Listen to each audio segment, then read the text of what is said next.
We are entering Unit 5, all about how data is used in research and studies. So in this video, we're going to look at how data is used in studies. We're going to look at four main fields. The first is scientific research.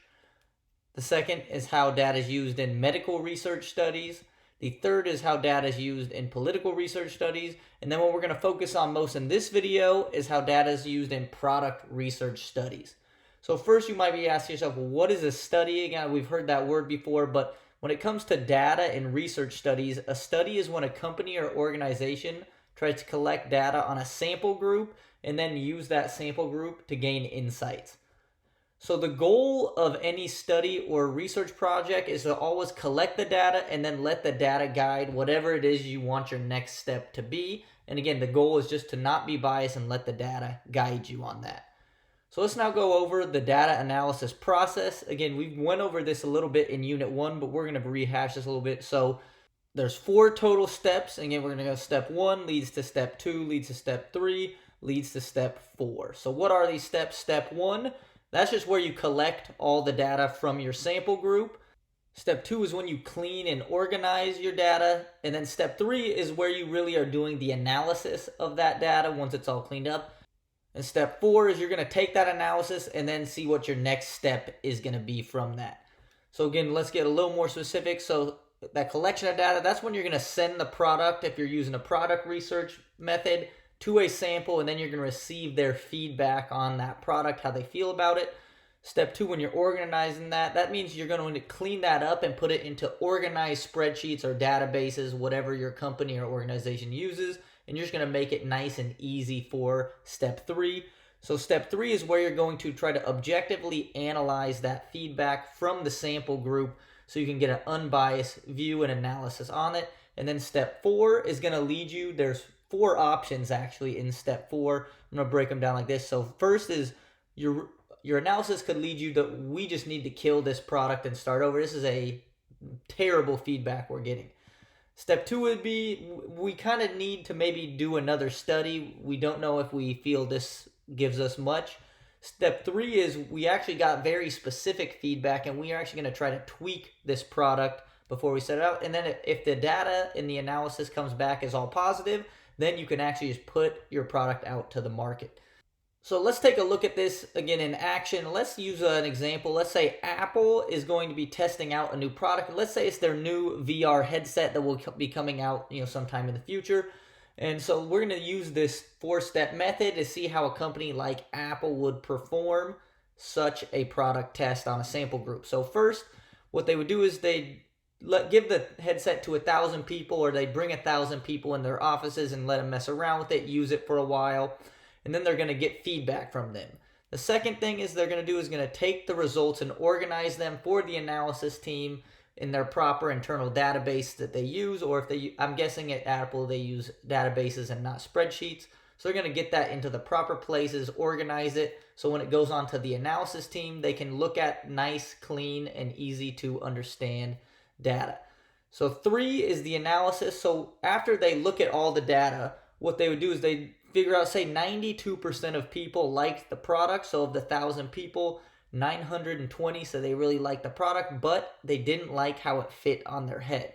So what they would do is they're going to use this data, because that's actually a very high percentage of the people giving you the same feedback. So in your step 4 next step, they could either kill the product, but again, 92% of the people liked it, but there's one small thing they didn't like. So they could kill the product, they could conduct another study, but what they would most likely do is step 3 is tweak the product. So they tweak something about how it fits. Maybe there's a small change they could make. They could add some more padding. So they would tweak something with how the product fits on your head.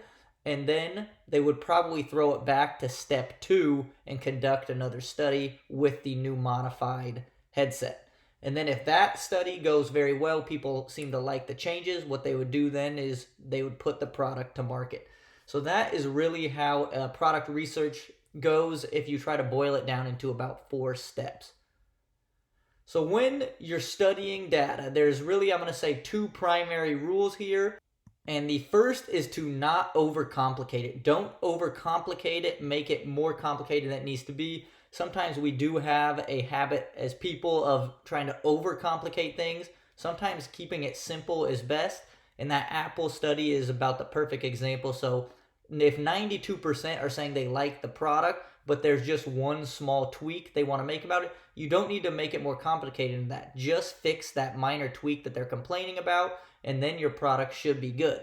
And the second one is along the same lines, but I gotta say is use common sense. Again, there's no reason to why you need to make things more complicated. Just use common sense and just look at the data and just, oh, if 92% say something, the common sense would be, well, let's do what those 92% say. So let's go ahead and just use common sense on that. So those are the two primary rules of studying the data. And one last thing to note is, do you use percentages or fractions when comparing data? So I think that when using comparative data, it's actually better to use, is it better to use fractions or percentages? And I think it's actually much better to and easier to use percentages.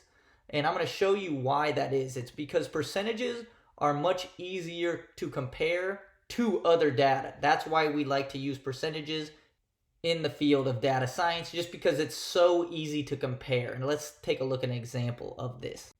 So we're actually going to go ahead and move to Apple again as our example. And let's say that Apple, after that first study, they actually decide to make 2 variations of the headset and send it out to 2 large sample groups, because this is their last tweak before they are putting it out to market. So they're going with large sample sizes here.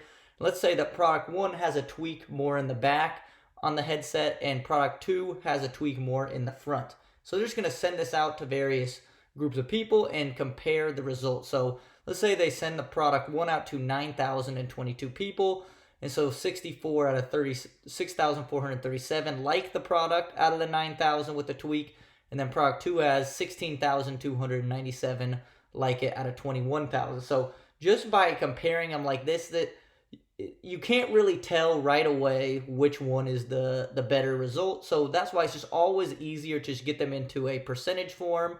And so again, you just divide them, times that by 100. And so in product 1 with the tweak in the back, that's going to say that 71% like that product. And then product 2 with the tweak in the back, if you divide that, it's going to give you that, times it by 100. So that means that product 2 is 5% higher and a larger sample size. So product 2, the tweak in the front, is a more successful trial. And it's very easy to just say, oh yeah, it's 5% better and with a larger sample size. So that is an intro to the data analysis process and how data is used in research studies.